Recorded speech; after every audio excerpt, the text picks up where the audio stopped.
Okay guys, I can't believe that I went through that whole last vid and took it down and started reviewing it and thought, oh wow, I got it done in 12 and a half minutes. That was a lot better than before.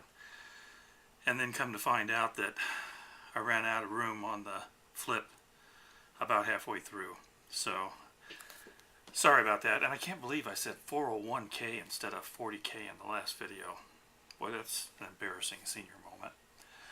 Okay, I don't know if it's because this one was September rather than April, so it was enough months farther into the where I usually review them that there's Golden Demon, but there was a whole layout in here for the Golden Demon painted figures, which are another thing that I think really sells and pushes the product. Again, I feel like one thing that Games Workshop doesn't acknowledge is just how much of an influence you guys are on their sales.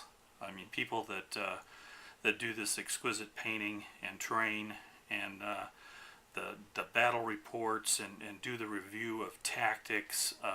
You guys really help make this special for people, and I don't think they realize that, and I think that's a shame, because I've noticed in YouTube that people who are really into this are starting to move into other gaming areas, and it's just a shame that Games Workshop pulls some of the stunts that their management pulls some of the stunts that they pull. But needless to say, let's continue on talking about this. This shows a lot of the stuff that takes place, the people having a great time, the great massive battle boards and everything that they have at those games days. All the people having a great time, cool terrain. And this had a really nice fold out. There's about 10 or 11 pages worth of painted figures that won all the Golden Demon Awards and all that kind of stuff, and this fold out was like 4 pages long. I can't unfold this probably to show it to you in such a way that you can see that, so I'll just unfold it to the guys, of course, that I really like, and that's the Space Wolves.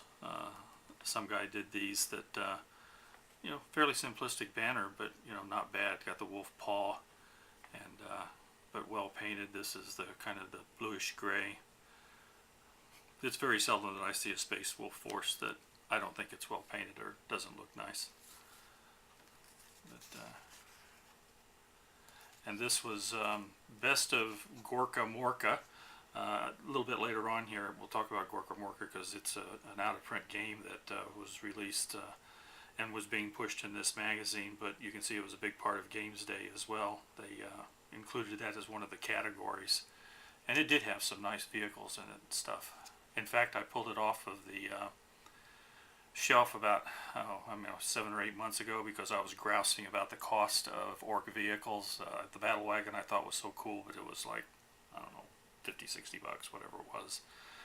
And I got to thinking to myself, I thought I had bought a game that had some vehicles in it, and I drug this off the shelf and I pulled those all off, cut them off through, put them all together, but you guessed it, they're not painted yet. Get around to that one of these days.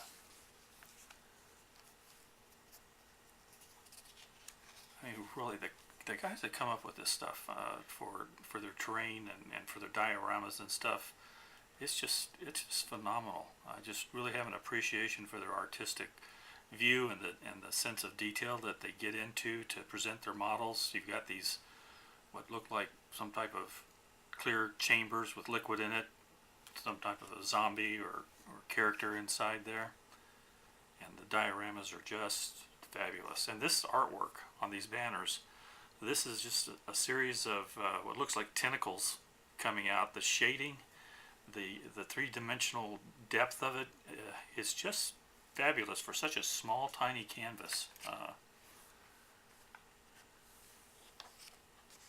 Great talents.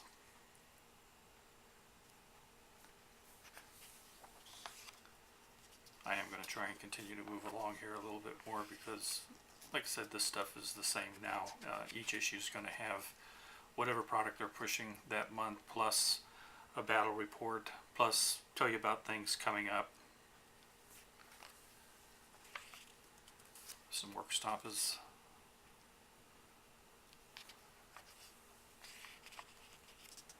Siege was one of the big things being pushed this time, and I think it was pretty much from Warhammer. I don't know that this particular version of Siege 5 years later could be used both for 40K and for for Warhammer the way it was 5 years ago.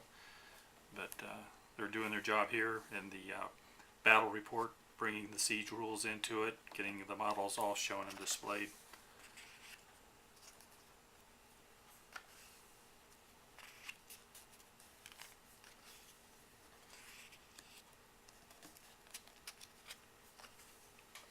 That looks like that was a pretty long battle report.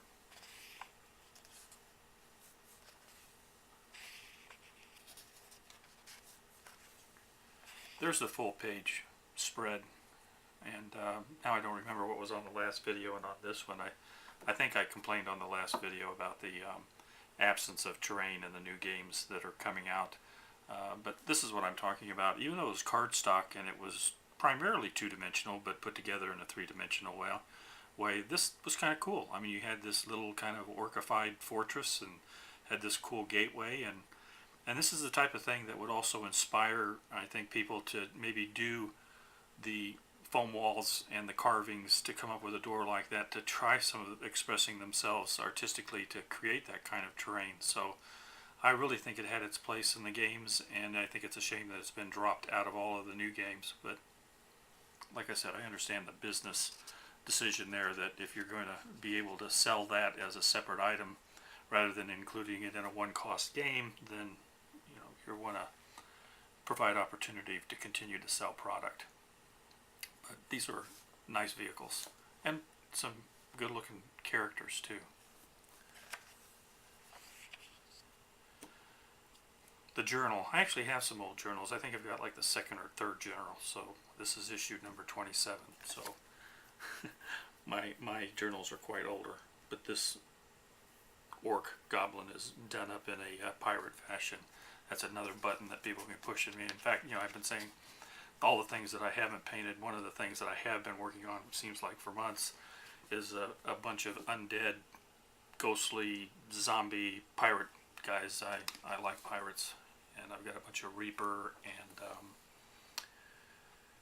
Privateer Press undead pirates that I've been working on. I kind of get the figures to the point to where I'm doing the source lighting and the stuff that I think is cool, and I get that ghostly glow in there and that stuff, and then I get kind of bored with all the mundane stuff, the armor plates and the bones, and then I procrastinate, and it takes me a while to get things done. So and here's, as I said, you get all of the models being posted with their prices in here, and well, 12 years ago we're talking maybe half price, even a third of the price of what commensurate modules or models would cost today. $6 probably for your leader here, Legion of the Damned figures, $4 for individual Marines. I imagine today they're probably $12, $15. $20 for the larger Titan or Dreadnoughts, and I think $9, $9.99, $10, yeah, for the smaller ones. Yeah, there he is. There's my favorite. Small picture down here, probably can't even tell, but I love the hound head and just how well that would fit into a Space Marine army. But there's the Warhound. Yeah, maybe one of these days Games Workshop will come out with a Warhound that I'll think is way too expensive, but I'll have to try and figure out a way to get one. More plastic models. See the prices here for some of the regiments.